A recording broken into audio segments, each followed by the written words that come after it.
ಶಾಸ್ತ್ರವನ್ನ, ಭೂಗೋಳ ಶಾಸ್ತ್ರವನ್ನ ಮಾತ್ರ ಅಧ್ಯಯನವನ್ನ ಮಾಡಬಲ್ಲಿದ್ದೇವೆ.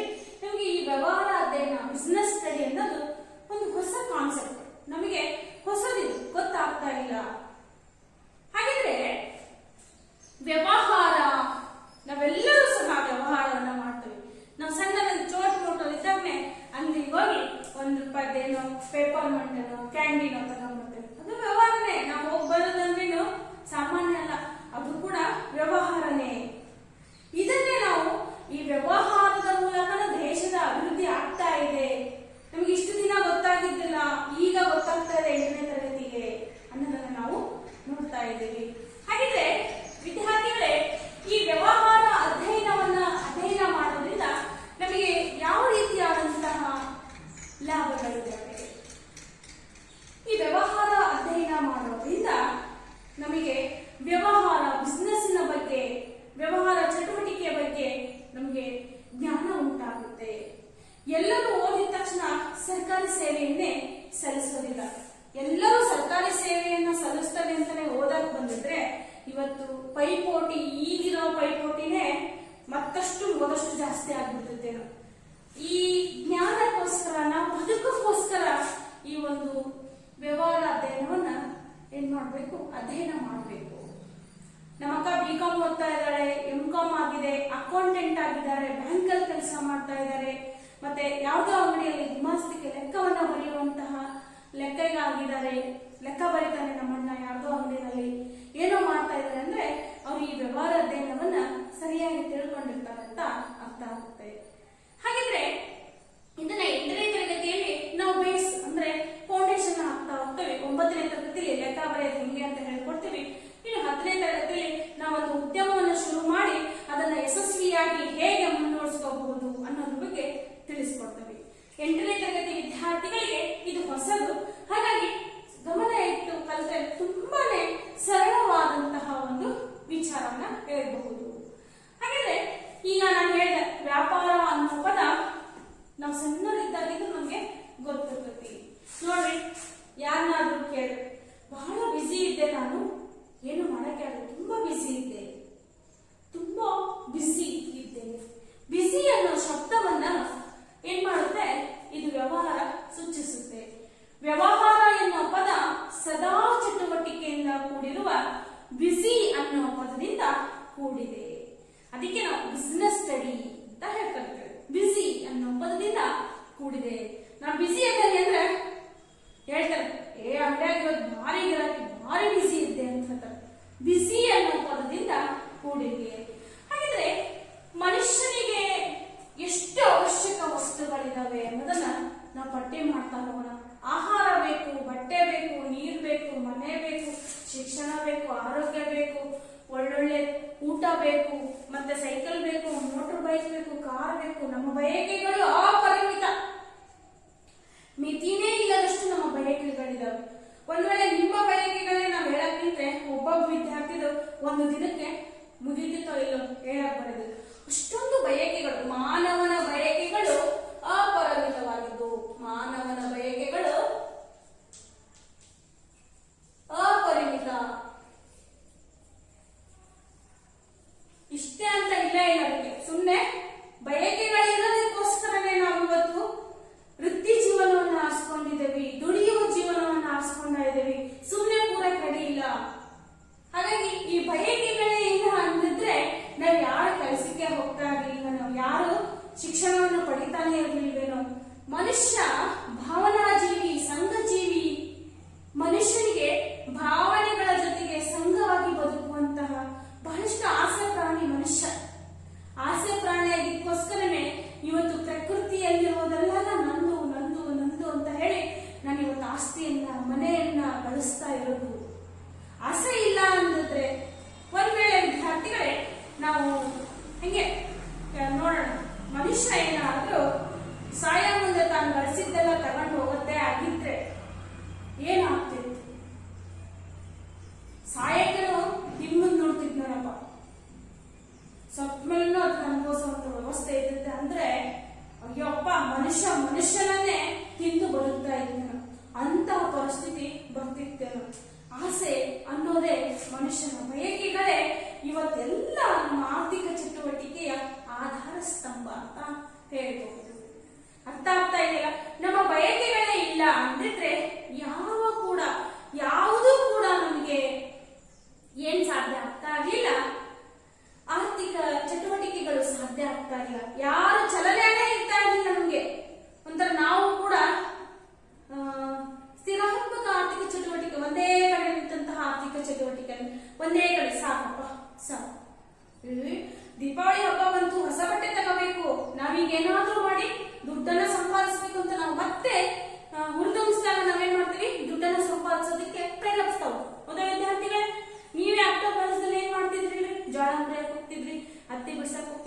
ಯಾಕೆ ಹೋಗಿದ್ರಿ? ದೀಪಾವಳಿ ಬಟ್ಟೆ, ಹೊಸ ಬಟ್ಟೆ ತಗೋಬೇಕು, ಮತ್ತೆ ಮುಂದಿನ ಸೆಮಿಸ್ಟರ್ಗೆ ಬೇಕಾಗುವಂತಹ ಪಠ್ಯಕ್ಕೆ ಬೇಕಾಗುವಂತಹ ನೋಟ್ಸ್ಗಳನ್ನ ತಗೋಬೇಕು, ಮತ್ತೆ ಕಂಪಾಸ್ಗಳನ್ನ ತಗೋಬೇಕು. ಹೀಗೆ ಬಹಳಷ್ಟು ಅಪರಿಮಿತವಾದಂತಹ ಆಸೆಗಳು ಇದ್ದಕ್ಕೋಸ್ಕರನೇ ನಾವು ದುಡಿಯುವಂತಹ ಪ್ರಕ್ರಿಯೆಯಲ್ಲಿ ಒಳಪಟ್ವಿ. ವ್ಯವಹಾರ ಅನ್ನೋ ಪದನು ಅಷ್ಟೇ ಸದಾ ಚಟುವಟಿಕೆಯಿಂದ ಕೂಡಿರುವ ಬಿಸಿ ಅನ್ನೋ ಪದದಿಂದ ಬಂದಿದೆ ಅಂತ ನಾವು ಹೇಳ್ಬಹುದು. ಹಾಗಿದ್ರೆ ಮನುಷ್ಯ ಬದುಕಬೇಕು ಅಂದ್ರೆ ಆತನಿಗೆ ಬೇಕಾಗಿರುವ ವಸ್ತುಗಳು ಬೇಕೇ ಬೇಕು. ಬೆಳಿಗ್ಗೆ ಎದ್ದಾಗಿಂದ ನಾವು ರಾತ್ರಿ ಮಲಗೋವರೆಗೂ ಎಷ್ಟು ವಸ್ತುಗಳನ್ನ ಬಳಸ್ತವಿ ಅನ್ನೋದನ್ನ ಪಟ್ಟಿ ಮಾಡ್ಕೊಂತ ಹೋದ್ರೆ ನೀರು ಬಳಸ್ತವಿ, ಹಾಲು ಬಳಸ್ತವಿ, ಚಹಾ ಪುಡಿಯನ್ನ ಬಳಸ್ತವಿ, ಆಹಾರ ಧಾನ್ಯಗಳನ್ನ ಬಳಸ್ತವಿ, ಬಟ್ಟೆ ಬಳಸ್ತವಿ, ಸೋಪ್ ಬಳಸ್ತವಿ, ಪೌಡರ್ಗಳನ್ನ ಬಳಸ್ತವಿ, ಕ್ರೀಮ್ಗಳನ್ನ ಬಳಸ್ತವಿ, ಮತ್ತೆ ಕ್ಲಿಪ್ಪು ಏರ್ಪಿನ್ಗಳನ್ನ ಬಳಸ್ತವಿ, ಚಪ್ಪಲಿಗಳನ್ನ ಬಳಸ್ತವಿ, ಸೈಕಲ್ಗಳನ್ನ ಬಳಸ್ತವಿ, ಮೋಟಾರ್ ಬೈಕ್ಗಳನ್ನ ಬಳಸ್ತವಿ, ಸಾರ್ವಜನಿಕ ವಾಹನಗಳನ್ನ ಬಳಸ್ತವಿ. ಅಬ್ಬಬ್ಬಾ, ಅದನ್ನ ಇಷ್ಟೇ ನಾವು ಹೇಳೋದಿಕ್ಕೆ. ಯಾಕಂದ್ರೆ ಮನುಷ್ಯನು ಅಪರಿಮಿತವಾದಂತಹ ಬಯಕೆಯನ್ನ ಹೊಂದಿರುವಂತಹ ವ್ಯಕ್ತಿ. ಮನುಷ್ಯನಿಗೆ ಬೇಕಾಗಿರುವಂತಹ ವಸ್ತುಗಳನ್ನ ನಾವು ಹೇಗ್ ಪಡ್ಕೊಂತವಿ ಅಂದ್ರೆ ನಾವು ವ್ಯವಹಾರ ಮಾಡೋದ್ರ ಮೂಲಕ ಪಡೆದುಕೊಳ್ತವಿ. ವ್ಯವಹಾರ ಮಾಡೋದ್ರ ಮೂಲಕ ಪಡೆದುಕೊಳ್ತವಿ. ಆ ವ್ಯವಹಾರ ಮಾಡೋದ್ರ ಮೂಲಕ ಒಂದು ಅಂಗಡಿಯನ್ನ ಇಟ್ಕೊಂಡಿದ್ದಾನೆ, ನಮಗೆ ಅಗತ್ಯ ವಸ್ತುಗಳು, ನಮಗೆ ಬೇಕಾಗಿರೋ ವಸ್ತುವನ್ನ ಕೊಡ್ತಾ ಇದ್ದಾನೆ ಅಂದ್ರೆ ಆತ ವ್ಯಾಪಾರಿ ಅಂತ ಹೇಳಿ ಕರಿತೇವೆ. ಇಲ್ಲಿ ಚಿಲ್ಲರೆ ವ್ಯಾಪಾರಿಗಳು, ಸಗಟು ವ್ಯಾಪಾರಿಗಳು, ಉತ್ಪಾದಕರು, ಮೂರು ಜನರನ್ನು ನಾವು ನೋಡ್ತಾ ಹೋಗ್ತೇವೆ. ಚಿಲ್ಲರೆ ವ್ಯಾಪಾರಿಗಳು, ಸಗಟು ವ್ಯಾಪಾರಿಗಳು ಮತ್ತು ಉತ್ಪಾದಕರು. ಇದು ಲಿಂಕ್ ಹೇಗೆ? ಉತ್ಪಾದಕರು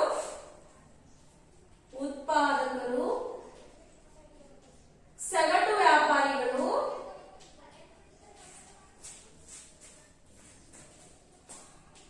ಹಾಗೆ ಚಿಲ್ಲರೆ ವ್ಯಾಪಾರಿಗಳು.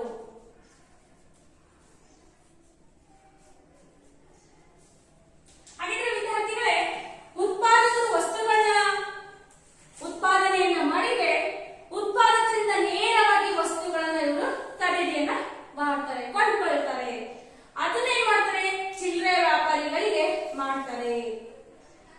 ಉತ್ಪಾದಕರು, ಸಗಟು ವ್ಯಾಪಾರಿಗಳು, ಚಿಲ್ಲರೆ ವ್ಯಾಪಾರಿಗಳು. ನಮಗೆ ಬಂದ ತಲುಪೋರು ಯಾರು? ಇವರೇ, ಹೌದಾ? ಹಾಗಿದ್ರೆ ನಮ್ಮೂರಾಗೆ ಪೇರೆಂಟ್ ಲೆವೆಲ್ ಸಿಗ್ತಾ ಇದೆ. ನಾವೆಲ್ಲ ಹೆಣ್ಣುಗಳಿಗೆ ಇಷ್ಟವಾಗಿದ್ದರು ಪೇರೆಂಟ್ ಲೆವೆಲ್. ಪೇರೆಂಟ್ ಲೆವೆಲ್ ಸಿಗ್ತಾ ಇದೆ ಅಂದ್ರೆ ಉತ್ಪಾದಕ ಯಾರೋ ಏನೋ, ಎಲ್ಲಿ ಉತ್ಪಾದಿಸ್ತಾನೇನೋ ಗೊತ್ತಿಲ್ಲ. ಅದನ್ನ ಸಿಟಿ ಏರಿಯಾದಲ್ಲಿ ಹೋಲ್ಸೇಲ್ ಅಂಗಡಿ ಅಂತ ಹೇಳ್ಕೊಳ್ತೇವೆ. ಸಗಟು ವ್ಯಾಪಾರಿಗಳಿಗೆ ಹೋಲ್ಸೇಲ್ ಅಂಗಡಿ, ಹೋಲ್ಸೇಲ್ ಮಾರುಕಟ್ಟೆ ಅಥವಾ ಹೋಲ್ಸೇಲ್ ವ್ಯಾಪಾರಿಗಳು ಅಂತ ಹೇಳ್ಕೊಳ್ತೇವೆ. ಈ ಹೋಲ್ಸೇಲ್ ವ್ಯಾಪಾರಿಗಳಿಂದ ನಾವು ತೆಗೆದುಕೊಳ್ತೇವೆ. ಈತ ಒಂದು 40 ರೂಪಾಯಿ ಹಾಕಿದೆ ಉತ್ಪಾದಕ, ಈತ ಚಿಲ್ಲರೆ ವ್ಯಾಪಾರಿಗಳಿಗೆ ಒಂದು 60 ರೂಪಾಯಿ ಅಥವಾ 50 ರೂಪಾಯಿ ಹಾಕ್ತಾನೆ. ಇವ್ರು ನಮಗೆ ಬಂದು 60 ರೂಪಾಯಿಗೆ ಮಾರ್ತಾನೆ.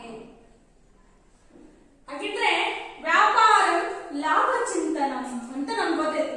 ನಾವು ವ್ಯಾಪಾರ ಕೈ ಹಾಕೋದಕ್ಕೆ ಕಾರಣನೇ ಲಾಭಕ್ಕೋಸ್ಕರ. ವ್ಯಾಪಾರ ಲಾಭ ಚಿಂತನ, ಹೌದಾ? ವ್ಯಾಪಾರ ದ್ರೋಹ ಚಿಂತನ ಆಗ್ಬಾರ್ದ್ರಿ. ವ್ಯಾಪಾರ ಲಾಭ ಚಿಂತನ ಅಂತ ಮಾತ್ರ ಆಗ್ಬೇಕು. ಲಾಭಕ್ಕೋಸ್ಕರನೇ ವ್ಯಾಪಾರ ಮಾಡ್ಬೇಕೆ ಹೊರತು ದ್ರೋಹ ಮಾಡೋದಕ್ಕೋಸ್ಕರ ವ್ಯಾಪಾರವನ್ನ ಮಾಡಬಾರ್ದು. ವ್ಯಾಪಾರಿಗಳ ದ್ರೋಹವನ್ನ ಹೇಳ್ತಾ ಹೋದ್ರೆ ಮತ್ತದಕ್ಕೆ ಸಪರೇಟ್ ಒಂದು ಬೋಧನಾ ತರಗತಿಗೆ ಹೋಗುತ್ತೆ ಅನ್ಸುತ್ತೆ. ಎಷ್ಟೊಂದು ಕಲಬೆರಕೆಯನ್ನ ಮಾಡ್ತಾರೆ, ತೂಕದಲ್ಲಿ ಸರಿಯಾಗಿ ಕೊಡೋದಿಲ್ಲ, ಅವೆಲ್ಲ ಬಿಡ್ರಿ. ಈಗ ನಾವು ಉತ್ಪಾದಕರು, ಸಗಟು ವ್ಯಾಪಾರಿಗಳು ಮತ್ತೆ ಚಿಲ್ಲರೆ ವ್ಯಾಪಾರಿಗಳು, ನಾವಿಲ್ಲಿ ಮೂವರನ್ನ ನೋಡ್ತಾ ಇದ್ದೇವೆ. ಈ ಮೂರು ಜನರೇ ನಮ್ಮ ಅಪರಿಮಿತ ಬಯಕೆಗಳನ್ನ ಅಥವಾ ನಮಗೆ ಬೇಕಾಗಿರುವಂತಹ ಅವಶ್ಯಕ ವಸ್ತುಗಳನ್ನ ನಮಗೆ ಬಂದು ತಲುಪಿಸುವಂತಹ ಕಾರ್ಯವನ್ನ ಮಾಡ್ತಾ ಇರೋದು. ಹಾಗಿದ್ರೆ ಈ ಮೂರು ಚಿಲ್ಲರೆ ವ್ಯಾಪಾರಿಗಳಾಗಿರ್ಬೋದು, ಸಗಟು ವ್ಯಾಪಾರಿಗಳಾಗಿರ್ಬೋದು, ಉತ್ಪಾದಕರಾಗಿರ್ಬೋದು, ಇವರೆಲ್ಲರನ್ನ ನಾವು ಒಂದು ಒಟ್ಟುಗೂಡಿದ ಒಂದು ವಿಚಾರವನ್ನೇ ಆರ್ಥಿಕ ಚಟುವಟಿಕೆ ಅಂತ ಹೇಳ್ಕೊಳ್ತೇವೆ. ಅಲ್ಲಿ ಒಂದು ಆರ್ಥಿಕ ಚಟುವಟಿಕೆ ಹಂತ ಶುರುವಾಯಿತು ಅಂತ ನಮಗೆ ಸ್ಪಷ್ಟವಾಗಿ ಅರ್ಥ ಆಗುತ್ತೆ.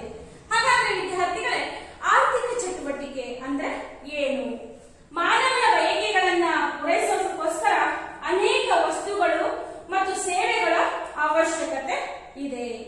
ಮಾನವನಿಗೆ ಅನೇಕ ಬಯಕೆಗಳು, ನಾನು ಮೊದಲೇ ಹೇಳಿದೆ, ಮಾನವನ ಬಯಕೆಗಳು ಅಪರಿಮಿತವಾದದ್ದು. ಬಯಕೆಗಳಿಗೆ ಫುಲ್ ಸ್ಟಾಪ್ ಇಲ್ಲ, ಬಹಳಷ್ಟು ಬಯಕೆಗಳಿಂದ ಮಾನವ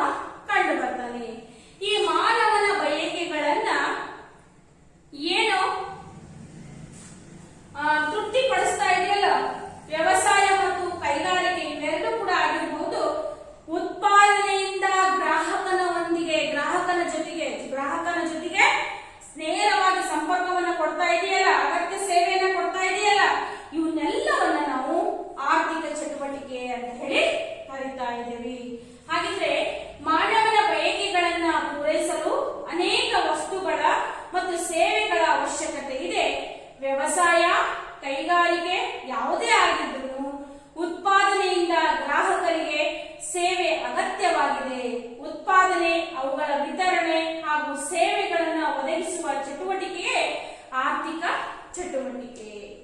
ಹಾಗಿದ್ರೆ ವಿದ್ಯಾರ್ಥಿಗಳೇ, ನಾವಿಲ್ಲಿ ಬಹಳಷ್ಟು ವ್ಯಾವಹಾರಿಕ ಶಬ್ದಗಳನ್ನು ಉಪಯೋಗಿಸಿದ್ವಿ. ಗ್ರಾಹಕ, ಸೇವೆ, ಸರಕು, ಬಯಕೆ, ಸಗಟು. ಈ ಪದಗಳನ್ನು ನಾವು ಅರ್ಥಗಳು ಸರಿಯಾಗಿ ಅರ್ಥವಾದ್ರೆ ನಮಗೆ ಈ ಪಾಠ ಬಹಳಷ್ಟು ಕ್ಲೀನ್ ಆಗಿ ಅರ್ಥ ಆಗುತ್ತೆ. ವಿತರಣೆ, ಈ ಒಂದು ಪದಗಳನ್ನ ನಾವು ಅರ್ಥವನ್ನ ತಿಳ್ಕೋಬೇಕು. ಗ್ರಾಹಕ ಅಂದ್ರೆ ವಸ್ತುಗಳನ್ನ ಖರೀದಿಸುವ. ನಾವು ಏನಂತ ಹೇಳಿ ಕರಿತೀವಿ ನಮ್ಮ ಆಡು ಭಾಷೆದಲ್ಲಿ? ಏನಂತ ಹೇಳಿ ಕರಿತೇವೆ? ಹಾಗಿದ್ರೆ ಗ್ರಾಹಕರಿಗೆ ಏನಂತ ಹೇಳಿ ಕರಿತೇವೆ? ಗಿರಾಕಿ ಬಂದವೆ, ಗಿರಾಕಿಗಳದವೆ, ಅಂಗಡಿ ಬಾಳಿ ಗಿರಾಕದವೆ ಅಂತ ಹೇಳಿ ಕರಿತೇವೆ. ಹೌದಾ? ಗ್ರಾಹಕ. ಮತ್ತೆ ಸೇವೆ, ಮತ್ತೆ ಸರಕು, ವಸ್ತುಗಳು, ವಿತರಣೆ, ಹಂಚಿಕೆ ಆಗೋದು. ಮತ್ತೆ ಏನು ಗ್ರಾಹಕ ಅಂದ್ರೇನು, ಆರ್ಥಿಕ ಚಟುವಟಿಕೆ ಅಂದ್ರೇನು, ಚಿಲ್ಲರೆ ವ್ಯಾಪಾರಿಗಳ್ಯಾರು, ಸಗಟು ವ್ಯಾಪಾರಿಗಳ್ಯಾರು, ಉತ್ಪಾದಕರು ಯಾರು? ಚಿಲ್ಲರೆ ವ್ಯಾಪಾರಿಗಳು ಅಂದ್ರೆ ನಮ್ಮ ಸಣ್ಣ ಸಣ್ಣ ಅಂಗಡಿ ಇಟ್ಕೊಂಡವರು, ಕಾಯಂ ಅಂಗಡಿಯನ್ನ ಇಟ್ಕೊಂಡವರು, ಇವ್ರನ್ನ ಚಿಲ್ಲರೆ ವ್ಯಾಪಾರಿಗಳು ಅಂತ ಹೇಳ್ಕೊತೀವಿ. ಬೀದಿ ಬದಿಯಲ್ಲಿ ಸಂತೆಗಳಲ್ಲಿ ಮಾರೋನ್ನ ನಾವು ಚಿಲ್ಲರೆ ವ್ಯಾಪಾರಿಗಳು ಅಂತ ಹೇಳ್ಕೊತೀವಿ. ಮತ್ತೆ ಹಳ್ಳಿಗಳಲ್ಲಿ ಸಣ್ಣ ಸಣ್ಣ ಅಂಗಡಿಗಳನ್ನ ಇಟ್ಕೊಂಡು ಸಂತೆಯಲ್ಲಿ ಕೂಡ ಸಿಗುವಂತ ಚಿಲ್ಲರೆ ವ್ಯಾಪಾರಿಗಳನ್ನ ಅಂತ ಹೇಳ್ತೀವಿ. ಸಗಟು ವ್ಯಾಪಾರಿಗಳು ಅಂದ್ರೆ ಹೋಲ್ಸೇಲ್ ಅಂಗಡಿಯನ್ನ ಇಟ್ಕೊಂಡವರು. ಮತ್ತೆ ಉತ್ಪಾದಕರಿಂದ ವಸ್ತುಗಳನ್ನ ಉತ್ಪಾದಿಸುವರು. ಹೀಗಿದ್ರೆ ಅರ್ಥ ಆಯ್ತು ಅಂತ ಅನಿಸುತ್ತೆ. ಬಿಸಿ ಅನ್ನೋ ಪದದಿಂದ ವ್ಯವಹಾರ ಅನ್ನೋದು ಕೂಡಿದೆ. ಹಾಗೆ ಮನುಷ್ಯನಿಗೆ ವಸ್ತುಗಳ ಅಗತ್ಯ ಬಹಳಷ್ಟು ಇದೆ. ಆ ವಸ್ತುಗಳು ನಮಗೆ ಮೂರು ರೀತಿಯಲ್ಲಿ, ಚಿಲ್ಲರೆ ಉತ್ಪಾದಕನಿಂದ ಸಗಟು ವ್ಯಾಪಾರಿಗೆ, ಸಗಟು ವ್ಯಾಪಾರಿಯಿಂದ ಚಿಲ್ಲರೆ ವ್ಯಾಪಾರಿಗೆ ಬಂದು ತಲುಪುತ್ತೆ. ಈ ಬಂದು ತಲುಪುವ ಹಂತಗಳೇ ನಾವು ಆರ್ಥಿಕ ಚಟುವಟಿಕೆ ಅಂತ ಹೇಳಿ ಕರೆದ್ವಿ. ಆರ್ಥಿಕ ಚಟುವಟಿಕೆಯ ವಿಧಗಳಲ್ಲಿ ನಾವು 3 ವಿಧಗಳನ್ನ ಕಾಣ್ತೇವೆ. ಒಂದನೇದಾಗಿ ವ್ಯವಹಾರ,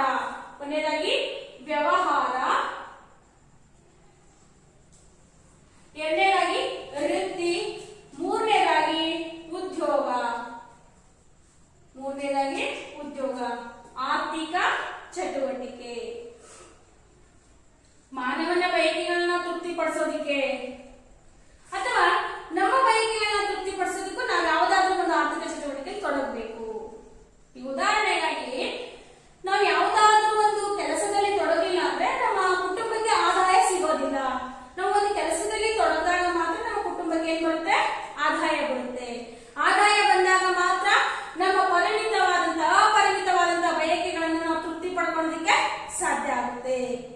ನಾವು ಕೂಡ ಆರ್ಥಿಕ ಚಟುವಟಿಕೆಯಲ್ಲಿ ತೊಡಗಲೇಬೇಕು. ನಾವು ಸೇವೆಗಳನ್ನ ಕೊಡ್ತವೋ, ಸೇವೆಗಳನ್ನ ಪಡ್ಕೊಂತವೋ ಅದು ಬೇರೆ ವಿಚಾರ. ಒಟ್ಟಾರೆಯಾಗಿ ನಮ್ಮ ಬಯಕೆಗಳನ್ನ ತೃಪ್ತಿ ಪಡ್ಕೊಳ್ಳೋದಕ್ಕೋಸ್ಕರನಾದ್ರೂ ನಾವು ಈಗಾಗಲೇ ಆರ್ಥಿಕ ಚಟುವಟಿಕೆಯಲ್ಲಿ ತೊಡಗಬೇಕು. ಅದಕ್ಕೋಸ್ಕರನೇ ನಮ್ಮ ತಂದೆ ತಾಯಿಗಳು ಏನ್ ಮಾಡ್ತಾ ಇದಾರೆ? ಎದ್ನೋ ಬಿದ್ನೋ ಅಂತ ಕೆಲಸ ಮಾಡಕ್ ಹೋಗ್ತಾರೆ. ನಿಮ್ಮ ಬಯಕೆಗಳನ್ನ ತೃಪ್ತಿ ಪಡಿಸ್ಕೋಬೇಕಲ್ಲ. ನೀವೊಂದು ಏಜಿಗೆ ಬಂದು ನೀವು ಅವರ ಬಯಕೆಗಳನ್ನ ತೃಪ್ತಿ ಪಡಿಸ್ಬೇಕು. ನಾಳೆ ನಿನ್ನ ಕುಟುಂಬದ ಬಯಕೆಯನ್ನ ತೃಪ್ತಿ ಪಡಿಸ್ಕೋಬೇಕು. ನಿನ್ನ ಕುಟುಂಬದ ಹೊಣೆ ಮತ್ತು ಜವಾಬ್ದಾರಿಯನ್ನು ನೀವು ಪಡ್ಕೋಬೇಕು ಅನ್ನೋದಕ್ಕೋಸ್ಕರ ನೀವು ಶಿಕ್ಷಣವನ್ನ ಪಡೆದುಕೊಳ್ತಾ ಇದ್ದೀರಾ. ಅರ್ಥ ಆಯ್ತು ಅಂತ ಅನ್ಸುತ್ತೆ. ಹಾಗಿದ್ರೆ ಆರ್ಥಿಕ ಚಟುವಟಿಕೆ ವಿಧಗಳು ವ್ಯವಹಾರ, ವೃತ್ತಿ, ಉದ್ಯೋಗ. ವ್ಯವಹಾರ ಸರಕು ಮತ್ತು ಸೇವೆ ಉತ್ಪಾದನೆಯನ್ನ ಗ್ರಾಹಕರಿಗೆ ಒದಗಿಸೋದನ್ನ ವ್ಯವಹಾರ ಅಂತ ಹೇಳಿ ಕರಿತೇವೆ. ಸರಕು ಮತ್ತು ಸೇವೆಯನ್ನ ಉತ್ಪಾದನೆಯನ್ನ ಗ್ರಾಹಕರಿಗೆ ಒದಗಿಸೋದು. ಗ್ರಾಹಕರು ಅನ್ನೋದನ್ನ ನಿಮ್ಮ ಆಡು ಭಾಷೆಯಲ್ಲಿ ನಾನು ನಿಮಗೆ ಹೇಳಿದ್ದೇನೆ. ಗ್ರಾಹಕ ಅಂದ್ರೆ ಯಾರು ಅಂತ. ಗ್ರಾಹಕ ಅಂದ್ರೆ ಯಾರು? ಗ್ರಾಹಕ ದಿನದ ಬಗ್ಗೆ ಓದಿ ಬಂದಿದ್ದೀರಾ ನೀವು 7ನೇ ತರಗತಿಯಲ್ಲಿ. ನಾವು ಅದಕ್ಕೆ ಪೂರ್ವ ಪರೀಕ್ಷೆಯಲ್ಲಿ ಒಂದು ಪ್ರಶ್ನೆಯನ್ನು ಕೇಳಿದ್ವಿ. ಗ್ರಾಹಕರ ದಿನ ಎಂದು ಯಾವ ದಿನವನ್ನ ಆಚರಿಸುತ್ತೇವೆ ಅಂತ ಹೇಳಿ. ಹಾಗೆ ಗ್ರಾಹಕರಿಗೆ ಒದಗಿಸೋದು, ಉದಾಹರಣೆಗಾಗಿ ಅಂಗಡಿಗಳು. ನಮ್ಗೆ ಯಾವ್ದೋ ಒಂದು ಸರಕು ಬೇಕಾಗಿರ್ತತಿ, ಪೆನ್ ಬೇಕಾಗಿರ್ತತಿ. ಅದನ್ನ ಉತ್ಪಾದಕನಿಂದ ಸಗಟು ವ್ಯಾಪಾರಿ, ಸಗಟು ವ್ಯಾಪಾರಿಯಿಂದ ಚಿಲ್ಲರೆ ವ್ಯಾಪಾರಿ, ಒಟ್ಟಾರೆ ಎಲ್ಲಿಂದ ಬಂತ ಗೊತ್ತಿಲ್ಲ, ಅದು ವ್ಯವಹಾರದ ಮೂಲಕ ನಮ್ಮ ಕೈಗೆ ಸೇರ್ತು.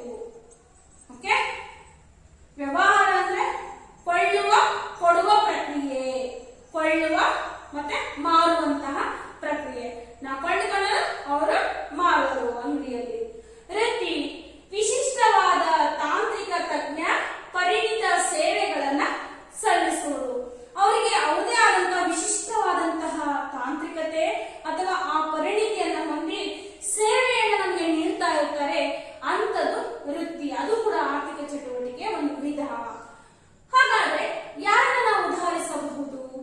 ವೈದ್ಯರನ್ನ ಉದಾಹರಿಸಬಹುದು, ಲೆಕ್ಕ ಪರಿಶೋಧಕರನ್ನ ಉದಾಹರಿಸಬಹುದು, ವಕೀಲರನ್ನ ಉದಾಹರಿಸಬಹುದು.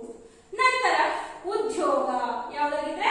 ಉದ್ಯೋಗ ವೇತನ ಅಥವಾ ಕೂಲಿಗಳ ಪ್ರತಿಫಲಕ್ಕಾಗಿ ನಾವು ಯಾವುದಾದ್ರೂ ಕೆಲಸವನ್ನ ನಿರ್ವಹಿಸಿದರೆ ಅದನ್ನ ನಾವು ಉದ್ಯೋಗ ಅಂತ ಹೇಳಿ ಕರಿತೇವೆ. ಎಲ್ಲಿ? ಕೈಗಾರಿಕೆಯಲ್ಲಿ ಕೆಲಸವನ್ನ ಮಾಡ್ತೇವೆ, ಕಾರ್ಖಾನೆಗಳಲ್ಲಿ ಕೆಲಸ ಮಾಡುವಂತಹ ಕಾರ್ಮಿಕರನ್ನ ಉದಾಹರಿಸಬಹುದು, ಕೃಷಿ ಚಟುವಟಿಕೆಯಲ್ಲಿ ತೊಡಗಿದಂತಹ ಕಾರ್ಮಿಕರನ್ನ ಉದಾಹರಿಸಬಹುದು. ಇಲ್ಲಿ ನೆನಪಿಡಬೇಕಾದಂತಹ ವಿಚಾರ, ಯಾವ ವ್ಯಕ್ತಿ ನಮಗೆ ಉದ್ಯೋಗವನ್ನ ಕರುಣಿಸುತ್ತಾನೋ ಆತನನ್ನ ನಾವು ಉದ್ಯೋಗಪತಿ ಅಥವಾ ಯಜಮಾನ ಅಂತ ಹೇಳಿ ಕರೀತಾರೆ. ನಮ್ಮ ಬಾಸ್ ಬಂದ್ರು, ನಮ್ಮ ಯಜಮಾನ ಬಂದ್ರು, ಅರ್ಥ ಆಗುತ್ತಲ್ಲ, ನಮ್ಮ ಕಂಪನಿ ಓನರ್ ಬಂದ್ರು, ಉದ್ಯೋಗಪತಿ ಅಂತ ಹೇಳಿ ನಾವು ಕರೀತೇವೆ. ಉದ್ಯೋಗ, ವೃತ್ತಿ, ವ್ಯವಹಾರ ಇವು ಆರ್ಥಿಕ ಚಟುವಟಿಕೆಯ 3 ವಿಧಗಳು. ಆರ್ಥಿಕ ಚಟುವಟಿಕೆಯ 3 ವಿಧಗಳು: ವ್ಯವಹಾರ, ವೃತ್ತಿ, ಉದ್ಯೋಗ. ವ್ಯವಹಾರ ಅಂದ್ರೆ ಸರಕು ಮತ್ತು ಸೇವೆಯನ್ನ, ಉತ್ಪಾದನೆಯನ್ನ ಗ್ರಾಹಕರಿಗೆ ಒದಗಿಸೋದು. ವೃತ್ತಿ ಅಂದ್ರೆ ವಿಶಿಷ್ಟವಾದ ತಾಂತ್ರಿಕ ತಜ್ಞ ಮತ್ತು ಪರಿಣಿತಿಯ ಸೇವೆಗಳನ್ನ ಸಲ್ಲಿಸೋದು. ಉದ್ಯೋಗ ಅಂದ್ರೆ ವೇತನ ಮತ್ತು ಕೂಲಿಯ ಪ್ರತಿಫಲಕ್ಕಾಗಿ ಉದ್ಯೋಗದಾತನು ನಿರ್ವಹಿಸುವಂತಹ ಕೆಲಸ. ಈ ರೀತಿಯಾಗಿ ನಾವು ಏನಂತ ಹೇಳ್ತೀವಿ? ವ್ಯವಹಾರ, ವೃತ್ತಿ, ಉದ್ಯೋಗವನ್ನು ನಾವು ನೋಡಿದ್ವಿ. ಇವು ಆರ್ಥಿಕ ಚಟುವಟಿಕೆಯ 3 ಪ್ರಮುಖ ವಿಧಗಳನ್ನು ನೋಡ್ತೀವಿ. ಇನ್ನು ವಿನಿಮಯ. ವಿನಿಮಯ ಕೊಡೋದು, ಹಂಚಿಕೊಳ್ಳೋದು. ಒಬ್ರಿಗೊಬ್ರಿಗೆ ಶುಭಾಶಯಗಳನ್ನ ವಿನಿಮಯ ಮಾಡಿಕೊಂಡ್ರು ಅಂತ ಹೇಳ್ತಾರೆ. ವಿನಿಮಯ ಅಂದ್ರೆ ಹಂಚಿಕೊಳ್ಳೋದು ಅಂತ. ವಸ್ತುಗಳನ್ನ, ಸೇವೆಗಳನ್ನ ಗ್ರಾಹಕರಿಗೆ ವಿತರಣೆ ಆಗೋದಿಕ್ಕೆ ನಾವು ವಿನಿಮಯ ಅಂತ ಹೇಳಿ ಕರಿತೇವೆ.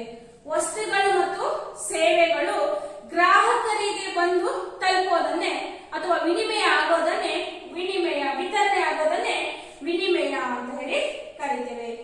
ಉತ್ಪಾದಕ ಮತ್ತು ಬಳಕೆದಾರನ ಕೊಂಡಿ ಅಂದ್ರೆ ಈ ವಿನಿಮಯ ಅಂತ ನಾವು ಹೇಳ್ಬೋದು. ಯಾರು? ಉತ್ಪಾದಕ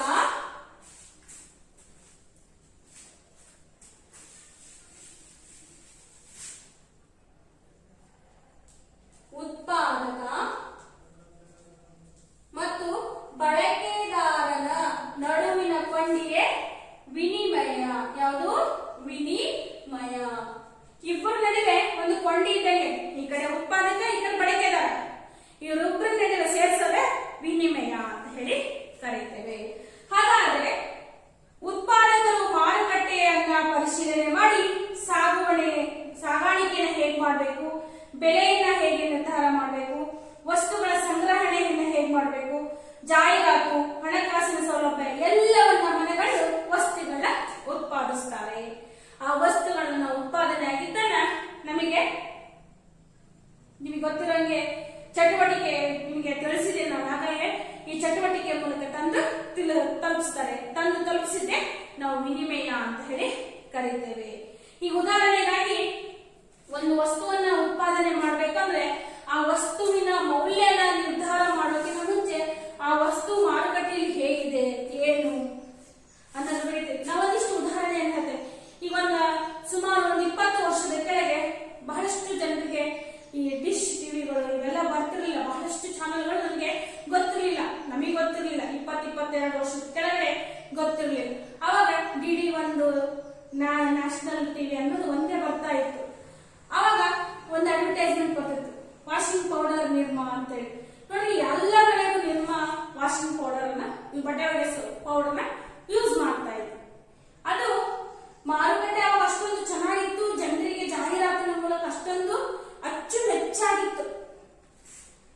ಹೀಗೆ ಎಲ್ಲರಿಗೂ ಆ ವಾಷಿಂಗ್ ಪೌಡರ್ ನಿರ್ಮಾ ಪೌಡರ್ ಅನ್ನ ಯಾರು ಉತ್ಪಾದಿಸ್ತಾರ ಅನ್ನೋದು ಯಾರಿಗೂ ಗೊತ್ತಿಲ್ಲ. ಬಟ್ ಎಲ್ಲರಿಗೂ ಸಹ ಬಳಕೆ ಆಯಿತು.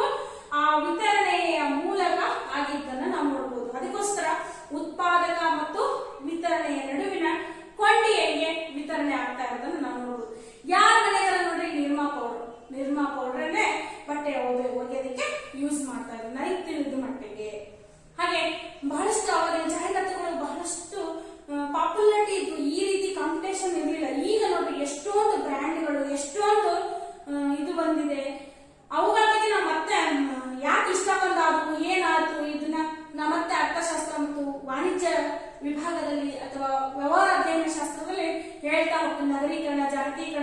ಮತ್ತೆ ಖಾಸಗೀಕರಣದ ಬಗ್ಗೆ ಹೇಳ್ತಾ ಹೋದಾಗ ಹೇಗೆ ಇದು ಬದಲಾಯಿತು, ಇಡೀ ಪ್ರಪಂಚ ಒಂದು ಮಾರುಕಟ್ಟೆಯಾಗಿ ಹೇಗೆ ಬದಲಾಯಿತು ಅನ್ನೋದ್ರ ಬಗ್ಗೆ ತಿಳಿಸ್ತಾ ಹೋಗ್ತೇನೆ.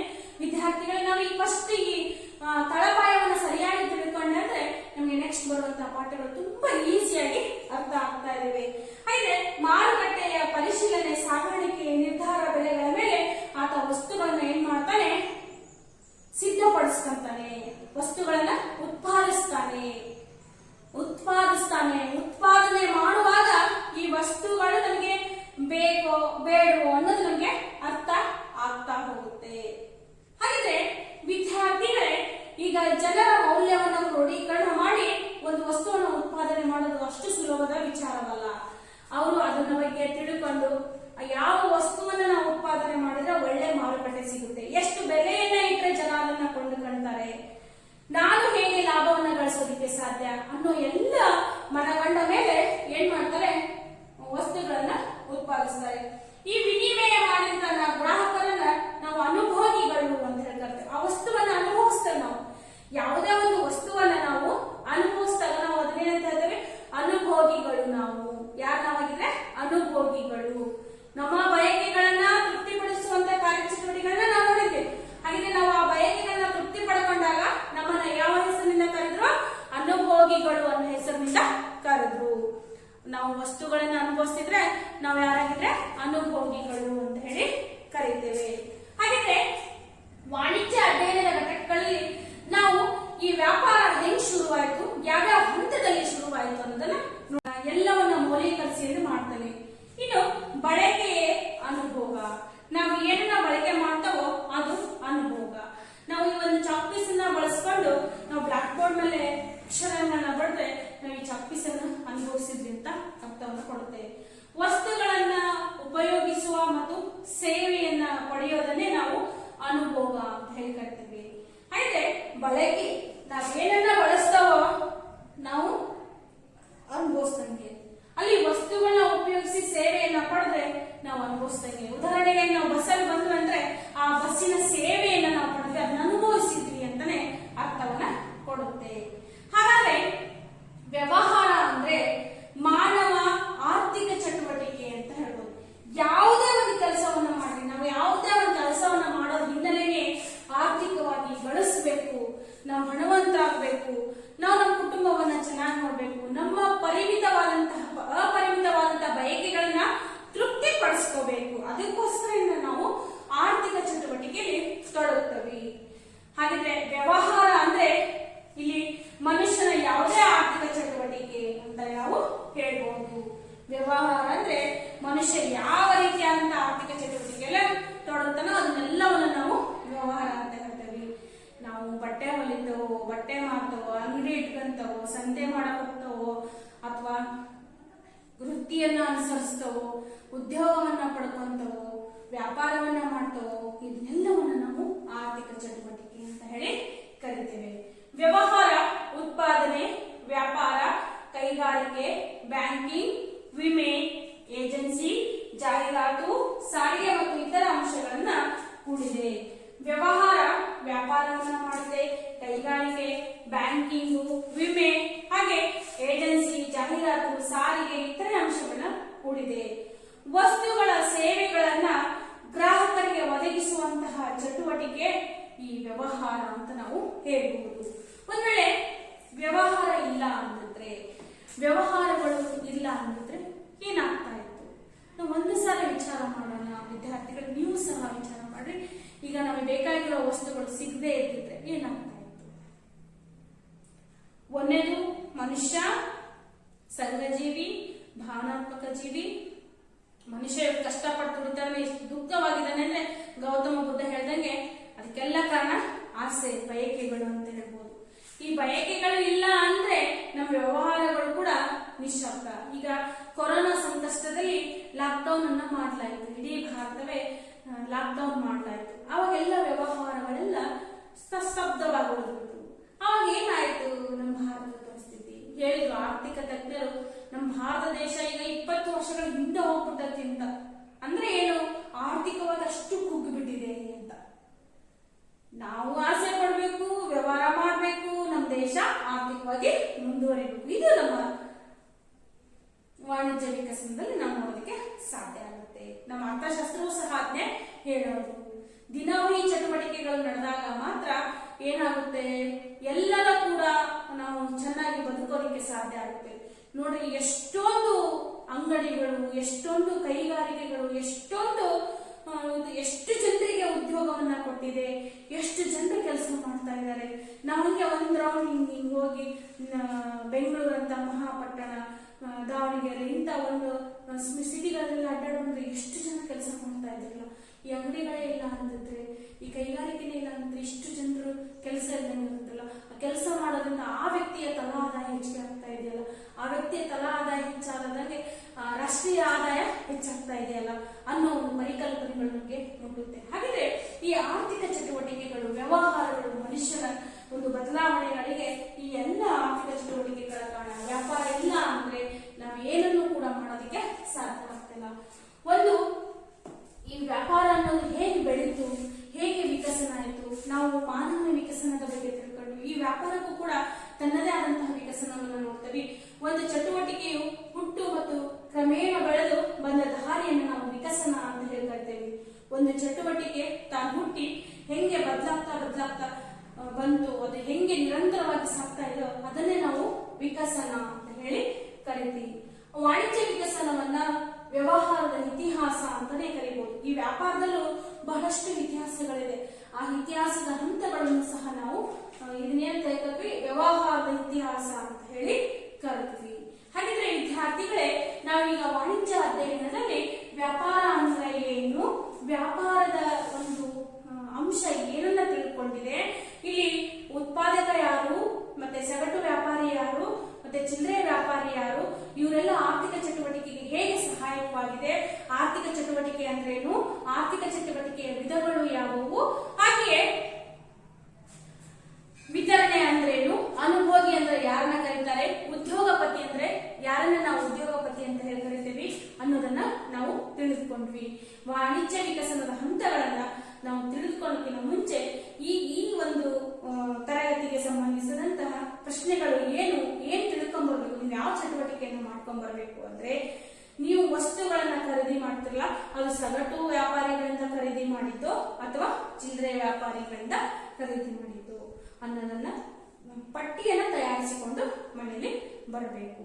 ಮತ್ತೆ ನಿಮ್ಮ ಮನೆ ಹತ್ರ ಅಥವಾ ನಿಮ್ಮ ಊರಿನ ಹತ್ರ ಇರುವಂತಹ ಸಂತೆಗಳ ಹೆಸರುಗಳನ್ನ, ಮತ್ತೆ ಚಿಲ್ಲರೆ ವ್ಯಾಪಾರಿಗಳು ಯಾರು, ಏನು ಅನ್ನೋದು, ಏನನ್ನ ಮಾಡ್ತಾರ ಅನ್ನೋದ್ರ ಬಗ್ಗೆನೂ ಸಹ ನೀವು ಏನ್ ಮಾಡ್ಕೊಂಡು ಬರ್ಬೇಕು, ಮಾಹಿತಿಯನ್ನು ಸಂಗ್ರಹಿಸಿಕೊಂಡು ಬರಬೇಕು.